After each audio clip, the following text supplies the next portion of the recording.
es el gran debate que cubrimos a diario acá en Cítrica Radio, acá en todas las tormentas juntas, que es la energía y la política detrás de la energía, que son los gasoductos, que son las tarifas, que son la disputa por los recursos, todos recursos políticos lo saben, que tiene que ver con lo que estamos pagando en nuestra luz, en nuestro hogar, y también con la guerra en Ucrania, que tiene que ver con un alemán racionalizando el gas y tiene que ver con vaca muerta. Bueno, todos los puntos se conectan y se conectan con mayor fluidez cuando conversamos con gente que conoce en la materia, como es el caso del abogado, politólogo, quien también es director del programa de actualización en Derecho de los hidrocarburos, energía y sostenibilidad de la Universidad de Buenos Aires, además de haber sido subsecretario de hidrocarburos de la Nación, Juan José Carvajales. Hola Juan José, acá Esteban de Cítrica. ¿Cómo te va? Buenas tardes, gracias por estar. Buenas tardes Esteban, ¿cómo te va? Un saludo a toda la mesa y a la audiencia. Un placer, gracias en serio Juan José por hacerte el momento para conversar. Justo el fin de semana cursamos un mensaje porque difundiste de manera súper práctica lo que es el procedimiento para anotarse en la segmentación, para seguir manteniendo los subsidios en las tarifas de energía. En ese sentido, la pregunta un poco por ese lado. Yo de comunicación sé un poquito de energía, ya no, pero es lo que me apasiona la comunicación, y a vos sé que te apasiona la energía. En ese sentido, en la política pública, ¿cómo se lleva la comunicación y la energía? ¿Cómo viene esa relación? Comunicar sobre energía y la energía en comunicar. No pensé que íbamos a arrancar por ahí. Bueno, por donde quieras. Yo soy docente universitario, eso es lo que más me gusta hacer. Después me fui dedicando a la energía. Claro. Y hoy en día trato de juntar esas dos pasiones. Suele haber un déficit comunicacional, tanto en energía como en otros segmentos complejos, ¿no? de nuestra vida cotidiana. Y tal vez la procura va por ahí, ¿no? Tratar de bajar al entendimiento más común, más llano, de gente que no se vincula con estas temáticas en particular, pero que luego le afectan el día a día, ¿no? En su vida cotidiana. Entonces, por ese lado, yo soy politólogo, me viene más por ese lado la vinculación con los medios. Siempre me gustaron los medios de comunicación, he trabajado haciendo algunas columnas en radio y los medios gráficos. Y hoy, bueno, esto de las multiplataformas nos permite por ahí vincularnos de otro lado. Yo no soy un experto ni mucho menos. Mis hijas me enseñan un poco a tratar de que sea más amigable con las tecnologías. Pero me parece que tenemos que seguir haciendo un esfuerzo en ese andarivel, ¿no? De poder bajar al llano y poder explicar lo que en sí ya es complejo, pero que tiene una incidencia gravitante en las economías domésticas, en nuestros presupuestos familiares y luego obviamente para la industria y la macroeconomía del país. Totalmente, no es entenderse aquello que es imprescindible para el día a día, incluso para tener esta conversación. La matriz energética, en este caso nacional de Argentina. Quiero conversar sobre la segmentación. Antes que nada, compartirte algo que no quiero caer en esto de la gente dice que, pero incluso por lo que deslizó el círculo íntimo del exministro de Economía y conversando con diferentes analistas de política, estaba esta versión de que la política energética que proponía Guzmán se veía obstaculizada por la posición de Martínez en la Secretaría de Energía y de Federico Basualdo en la Subsecretaría de Energía Eléctrica. Digo, más allá de la interna, que uno puede conocerla más, menos, y que a veces es más hija de la especulación que de datos concretos, ¿tenés alguna visión sobre esa desconexión, valga la palabra, entre el exministro de Economía y la cartera energética? ¿Hubo un obstáculo ahí? ¿Está maximizado más de lo que fue? ¿Cómo sentís esta tratativa? Yo veo desde diciembre del 2019 que asume este gobierno. En un primer tramo me tocó ser parte de esa cartera. Lo que veo es que la energía es una papa caliente. ¿Sí? No es sencillo lidiar con los temas energéticos que implican desde el abastecimiento hasta la distribución y el acceso de gas, de combustibles y energía eléctrica, hasta las cuestiones de tarifa, ¿no? Y todo eso se potenció, vos fíjate, en poco tiempo en un doble sentido opuesto.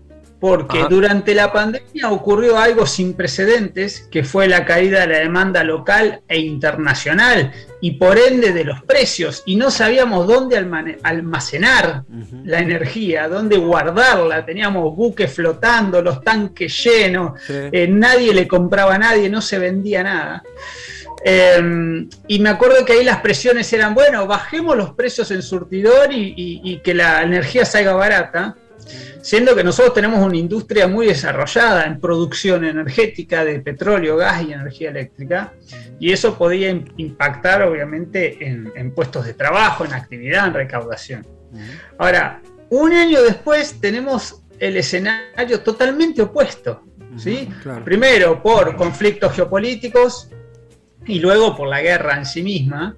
Entonces, ¿hoy qué tenemos? Tenemos escasez, tenemos restricciones en logística y en la cadena de aprovisionamiento y precios que se han disparado por las nubes. Entonces, con esto quiero graficar que no es sencillo planificar en términos energéticos, claro. Porque en momentos normales es fácil, pero tenés estos vaivenes que son impredecibles, claramente, desde una pandemia hasta una guerra. Ni el mejor predictor lo puede tener en sus planes, por más que hagas escenarios. Entonces, eso necesariamente afecta a los planteles de gobierno. Hemos visto pasar la Secretaría de Energía de un ministerio a otro, hemos visto cambiar secretarios de Energía, hemos visto todas estas discusiones en el plano más alto de la esfera política. Entonces, a veces nos quedamos mucho en los nombres, pero esto hay una cuestión estructural detrás y lo estamos viendo a nivel mundial, ¿no? Desde Europa hasta países de la región, todo el tiempo discusiones sobre el valor de la energía, los subsidios, los impuestos. Entonces, es una temática de por sí compleja desde lo técnico y a la vez hipersensible desde lo social. Entonces, bueno, de ahí yo creo que viene esta tendencia a los cambios en los planteles de gobierno. Estamos conversando con Juan José Carvajal, es abogado, es politólogo, es director del programa de actualización en Derecho de los hidrocarburos, energía y sostenibilidad en la Universidad de Buenos Aires. Juan José, justamente por ese lado, ¿no? Regreso un momento a la segunda pregunta en torno a segmentación. Conversando con diferentes referentes, acá un poco lo que se aproximaba a la mesa era que no es tanto una cuestión de si está bien o mal la segmentación, sino cómo se va a aplicar, si es por una cuestión geográfica, por ingresos, por condiciones edilicias, pero que era algo que eventualmente iba a suceder. Lo formulo como pregunta, ¿esta segmentación era una parada obligada en cualquier gobierno? Y aparte de esto, ¿qué opinas de su aplicación? Digo, ¿fue una aplicación efectiva? ¿Está haciendo o podría optimizarse? ¿Cómo sentís eso? Mira, obligado no hay nada. Y de hecho hemos pasado largos lustros sin tener segmentación en tarifas mayoristas de gas y electricidad para usuarios residenciales. Es decir, este subsidio generalizado a la población viene de mucho tiempo atrás. Con lo cual uno podría haber pensado esto, bueno, va a seguir, puede seguir tranquilamente. Claro. El problema es que ese nivel de subsidios provoca varios efectos. Por un lado, una presión hacia la escasez, es decir, consumimos de más porque no tenemos señales de precio, y por otro lado, quien paga ese costo termina siendo el Estado, ¿no? Que primero no tiene espaldas superavitarias para subsidiar a troche y moche, y eso de alguna manera hay que financiarlo. Ahí hay discusiones de los economistas, no es mi rubro, ¿no? Pero de alguna manera termina presionando sobre la inflación. También las presiones sobre el tipo de cambio, con lo cual de alguna manera había que encaminarlo. Ahora, tomada la decisión política que yo evalúo como muy acertada, ¿sí? En este contexto, y además como una decisión de equidad distributiva, bueno, la implementación tiene muchos bemoles, ¿no? Hoy ya está lanzada, o sea, podemos hablar sobre decisiones adoptadas, y entonces tenemos respuestas que podemos dar, y al mismo tiempo hay algunos grises que todavía habrá que ir viendo sobre la marcha. ¿Cuáles son esas respuestas sobre el modelo elegido? En primer lugar, que se desechó hacerlo por georreferenciación, o sea, no se van a buscar barrios y lugares específicos donde yo aplique la reducción de subsidios, no es por zona geográfica, digamos. Tampoco es por nivel de consumo. Bueno, una casa que consume más o un porcentaje más que el año anterior o lo que fuere, eso también se descartó. Luego por tipo de vivienda o por cercanía a la producción, ¿sí? Hay ciertas variables que se pueden haber tomado, incluso un mix, ¿no? Un cruzamiento. Entonces, descartado todo eso, se optó por el criterio de ingresos personales. Nivel de ingresos personales. Y a partir de ahí se identificaron 3 categorías de usuarios, ¿no? De servicios públicos. Sí. De manera muy simple. Ingresos altos, ingresos medios e ingresos bajos. Pero acá hay que empezar a hacer aclaraciones. Los ingresos son personales, o sea, cuánto cobra una persona, cuánto gana una persona de bolsillo, o sea, neto luego de impuestos, pero se van a evaluar no a nivel individual, sino a nivel de grupo familiar, o mejor dicho, ni siquiera debe ser una familia, de grupo conviviente en un hogar, en un edificio, en un inmueble. Entonces, ¿qué hay que hacer? Hay que sumar cuánto gana cada miembro de los que están bajo el mismo techo, digamos, en un inmueble, adultos. Entonces, sumamos los ingresos mensuales de esos adultos que comparten, en una palabra, comparten un medidor. La clave es esa, un medidor de gas o un medidor de energía eléctrica. Y sumados esos ingresos, te ubica en alguna franja de esas 3 categorías, que se complementa no con el ingreso mensual, ¿sí? el flujo de ingresos, sino con el patrimonio. Entonces, si vos tenés, si esos miembros de ese hogar tienen determinados patrimonios, cantidad de bienes, de inmuebles, cantidad de autos, embarcaciones, etcétera, bueno, eso también te ubica en la categoría superior, que es la que va a sufrir la quita total de los subsidios. Esos son los trazos gruesos de cómo está diseñada la herramienta para eso, pero opera de una manera tal vez contraintuitiva, ¿no? Yo me tengo que anotar en el registro para no perder los subsidios, si es que tengo derecho a mantenerlos. Claro. ¿Sí? Para tener derecho tengo que estar en esa categoría en medios o ingresos medios o ingresos bajos. Claro. Entonces, hoy ya está en vigencia el decreto 332 y el plazo para anotarse. Entonces, el video que vos comentabas es donde nosotros hacemos una especie de guía práctica o tutorial de cómo ir llenando esos campos. Hay que hacerlo según la terminación del DNI, ¿no? Sí. Hoy está vigente para los primeros, para 0, 1 y 2, ¿sí? Termina mañana, el 19, martes 19. El miércoles empieza para los terminados en 3, 4 y 5. Y el sábado 23 para los terminados en 6, 7, 8 y 9.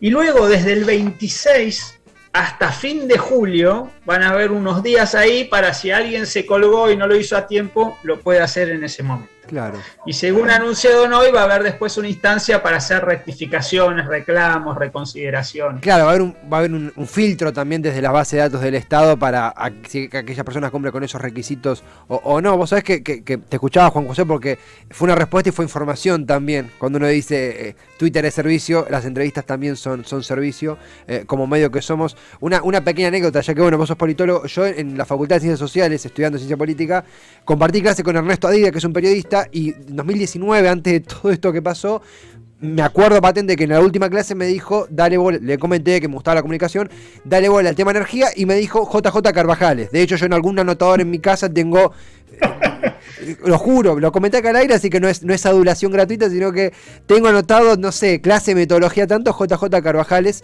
Mirá todo lo que vino después, mirá si no iba a haber temas para charlar. Ernesto era un colega y después fue alumno porque se anotó en el seminario. Sí. Y un gran difusor, sí, de todos estos temas energéticos. gran difusor, fue un poco el que puso las semillas sobre esta charla que sucedió casi 4 años después. No, y en ese sentido, lo importante que es la información, la difusión, la claridad, como vos lo explicabas, también consultarte, estamos en un contexto local e internacional, mismo vos lo anticipabas, donde la energía, uno entra al noticiero, entra un portal, casi que hasta se cuela una charla de ascensor, lo digo realmente, por ahí indirectamente, por ahí sin saber lo que estamos hablando, pero en ese sentido consultarte por 2 panoramas. Por un lado, en el internacional, racionalización de los recursos referidos al gas en Alemania, por ejemplo, donde el ministro de Energía habla del gas como un recurso raro, a partir de raro en sentido de que empieza a escasear a partir de la guerra en Ucrania. Y acá también, casi que siento que no tuvo el peso que tenía que haber tenido en las noticias, Silvina Batakis remarcando la importancia de la realización de gasoductos en nuestro país, ni hablar con lo que está pasando en el gasoducto Néstor Kirchner, y su realización se espera para antes del invierno. En ese sentido, del invierno del año que viene, en ese sentido, ¿es el gas, los gasoductos, la administración de estos recursos energéticos, la materia prima de los grandes debates de hoy y mañana? ¿Estamos ante un cambio de paradigma? ¿Es una etapa aislada en la historia? ¿Cómo sentís eso? Mira, vamos a enmarcarlo en una discusión que precede a la coyuntura 2022. Dale, perfecto. Y es la discusión de la transición energética. Sí. ¿Sí? Nos hemos vuelto conscientes de que tenemos que tomar acciones rápidas, inmediatas y decisivas para reducir el nivel de emisiones de gases de efecto invernadero, ¿sí?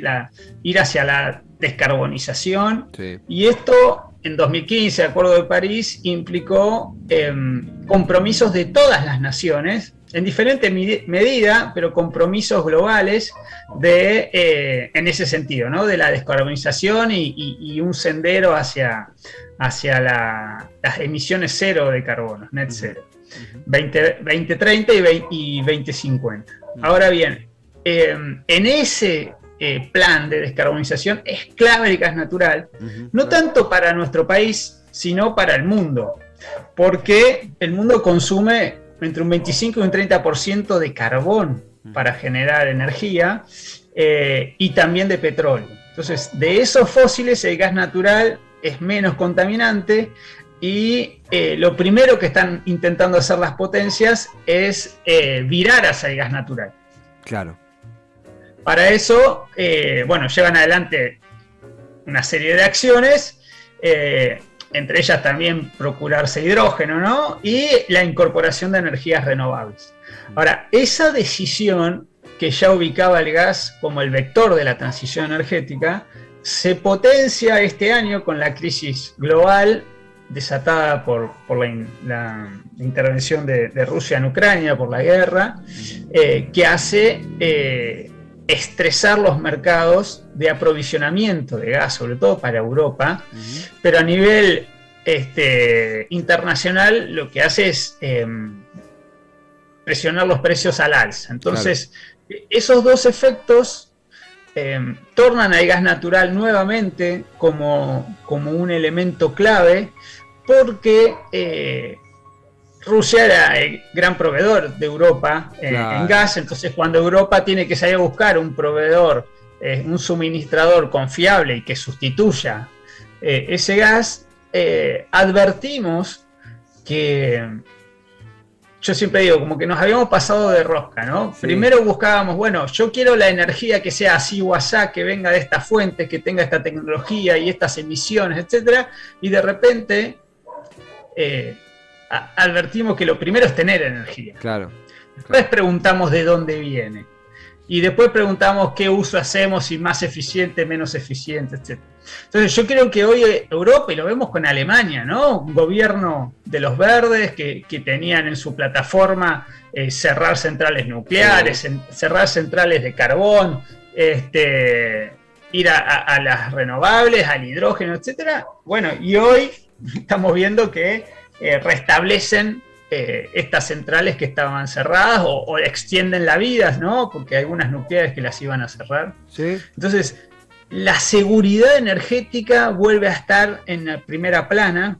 Claro. Y de la mano de esa necesidad de que la energía sea accesible en tiempo real cuando la necesitamos, incluso para las economías, lo estamos viendo en China también. Viene la segunda dimensión, porque la accesibilidad de la energía tiene una doble vía de entrada. Una es física, o sea, que esté la molécula de gas cuando la necesito, el megavatio, el electrón, etcétera, o el barril de petróleo. Y la otra son los precios, es decir, la afrontabilidad. Claro. Porque también estamos viendo que la guerra generó una disparada de los niveles de inflación a nivel global. Claro. ¿Sí? Nada comparado con nuestro país, pero sí, históricamente lo estamos viendo en Estados Unidos, en Europa. Sí, sí, sí. Entonces, la población que tiene que destinar presupuesto propio, que no estaba pensado que iba a ir al costo energético, eso también incide, como decías al principio, en estos planes de racionamiento. Ahora, bueno, cuidemos, seamos responsables, seamos más eficientes y todas las medidas para bajar el consumo, que es una forma de quitar presión a las cuentas fiscales. Claro. Y los gobiernos, a la vez empezamos a ver esto, ¿no? Caídas de gobierno, estamos viendo en Inglaterra, en Italia, en países de nuestra región. Entonces es complejo y yo creo que, para cerrar tu pregunta, el gas natural está llamado a cumplir un rol preponderante, primero por la transición y segundo porque hoy en día es un bien escaso. Y todas las potencias a través del gas natural, ¿no? Se convierte en un commodity, el GNL, gas natural licuado, digo, Sí. Donde va a haber una competencia, por lo menos en los próximos 2-3 lustros, para apropiarse de ese gas, de una oferta, y eso puede generarle a Argentina una oportunidad, ¿sí? de desarrollar los recursos, vastos recursos que tenemos no convencionales en Vaca Muerta y en alguna otra cuenca, pero para eso tenemos que hacer muchas tareas previas. Totalmente. Y la verdad es interesantísimo lo que estamos entrando en el tema de energía a partir de la coyuntura, encontrarnos con maneras tan claras de abordarlo. Es Juan José Carvajal, es abogado, politólogo, es director del programa de actualización en Derecho de los Hidrocarburos, Energía y Sostenibilidad de la Universidad de Buenos Aires, fue subsecretario de Hidrocarburos de la Nación, tiene un montón de publicaciones que ya vamos a repasar en el cierre. Un apéndice, una puntita nomás, Juan José, porque vos sabés que acá cubriendo lo que acontece al gasoducto Néstor Kirchner y hablando con gente de Misión Productiva, de un montón de Econojournal y demás, está esta cosa de, uno escucha esta problemática en Europa y dice, bueno, apuramos el gasoducto y tenemos divisas por exportación, y algunos dicen, guarda, bancá que primero se trata de sustituir lo que importamos y después la logística que nos dé para exportar. Te lo formulo como pregunta, ¿toca ser pacientes y terminar el contexto local, o sos optimista con que esas divisas por exportaciones pueden aparecer en un largo, no tan largo plazo? ¿Cómo lo sentís? Primero digamos que hoy Argentina está autoabastecida y exporta, por lo tanto ingresan divisas, durante los meses no invernales. Claro.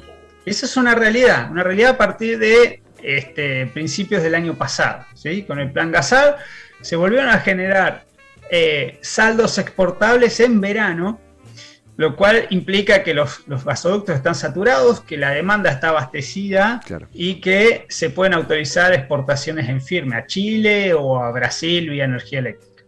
Ahora, el problema nuestro es la estacionalidad de la demanda en invierno. Claro. O sea, porque todos nosotros en nuestras casas prendemos la estufa, los calefactores, y esa demanda se triplica, se cuatriplica.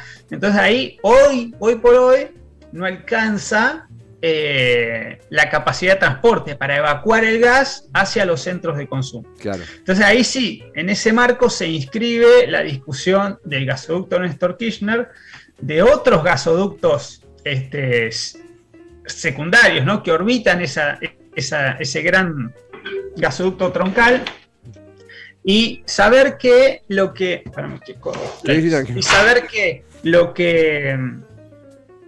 va a permitir la primera etapa del gasoducto Néstor Kirchner para el invierno que viene, o para algún tiempo próximo a ese invierno, va a ser reemplazar importaciones, obviamente, de GNL y de gasoil. En invierno el GNL también, el gas importado se destina al sistema eléctrico, entonces puede ser fungible entre gas natural licuado y el gasoil para usinas. Ahora bien, es cierto, como vos decís, esa es una primera etapa. El gasoducto Néstor Kirchner tiene etapa 2 y etapa 3, con más compresión, con otras otras ampliaciones colaterales, revertir el gasoducto del norte, etc. Y eso va a ir permitiendo gradualmente, ¿sí?, acercarnos a la plena satisfacción de la demanda interna en invierno. Lo que pasa es que en esa transición, en ese camino a, vos tenés que tomar una decisión, que es, bueno, yo pongo cada vez más gas local en verano. Gano por todos lados, porque es trabajo local, lo pago en pesos, reemplazo importaciones que tengo que pagar en dólares. Claro. Entonces, ¿pero qué hago con ese gas en verano? Claro. Y ahí se me abren varias alternativas. Una es cierro el pozo. Claro. Y me olvido. Pero tengo algún inconveniente técnico y económicamente ya no voy a tener que pagar más caro el gas en invierno, por ejemplo. O puedo exportarlo, le busco algún mercado de exportación. Entonces ahí está lo de Chile y poder seguir avanzando en ese sentido, claro, para el verano. Otra opción óptima, ¿cuál sería? Poder almacenarlo cerca de los centros de demanda, Buenos Aires. Es decir, bueno, lo produzco en verano, lo transporto hasta Buenos Aires, lo guardo en almacenamiento subterráneo y después lo saco en invierno. Pero hoy por hoy eso no es una opción, no tenemos esos yacimientos naturales, son yacimientos depletados o salinas, hoy no hay, claro, pero sería una opción. Y la cuarta opción es desarrollar más demanda, y eso implicaría avanzar en la industrialización del gas, en más petroquímica, urea, y también en reemplazos en transporte. Se puede avanzar con GNL para transporte de carga, marítimo, etcétera, o ponerle gas natural comprimido para reemplazar gasoil en el transporte de pasajeros. Claro. Entonces, bueno, hay opciones. Lo que digo es, en gas natural uno tiene que hilar más fino, no es a todo o nada. Y no es que el gasoducto de Néstor Kirchner solo va a ser para demanda interna, porque en verano te va a quedar vacío. Claro. Entonces decir, bueno, pero te fomenta que los productores pongan más gas, que sigan invirtiendo, y después tenemos que decir qué hacemos con ese gas. Porque, y con esto cierro, tal vez un esquema que deberíamos pensar, y acá hay un desafío regulatorio, ¿sí? Porque la ley, una ley vieja nuestra, dice que primero el mercado interno. Entonces vos no podés exportar si el mercado interno está desabastecido. Pero ese autoabastecimiento puede ser físico o puede ser comercial, financiero, etcétera, y a la vez puede estar dividido por la temporalidad que vos quieras. Lo puedo ver anual, lo puedo ver por temporada, lo puedo ver por mes, lo puedo ver diario. Entonces, si a fin de semana baja la demanda, exportá. Y el lunes, bueno, ya no exportás. Digamos, hay que ser creativo y podríamos ir a esquemas donde vos puedas switchar todo el tiempo entre importar y exportar, y eso que te permita tener más dólares para cuando tenés que traer barcos, ¿sí? Y cuando exportás generás trabajo, claro, y vendés los saldos excedentes.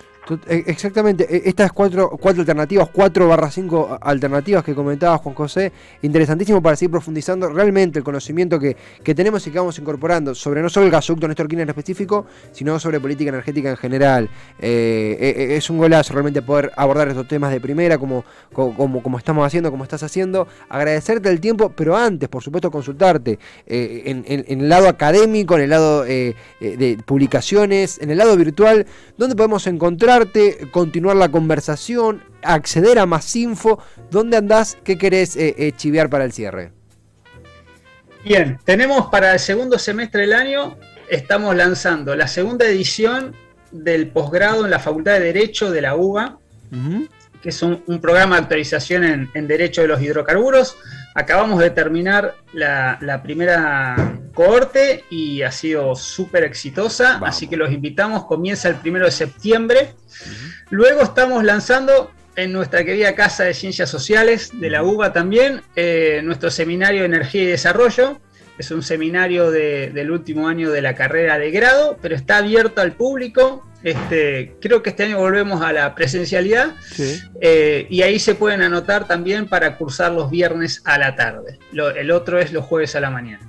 Y finalmente contarte que sacamos a fines del año pasado un libro de empresas públicas, un manual de empresas públicas en Argentina, que fue un trabajo de investigación que llevamos adelante en otra universidad nacional, de José Cepaz, la UPAS.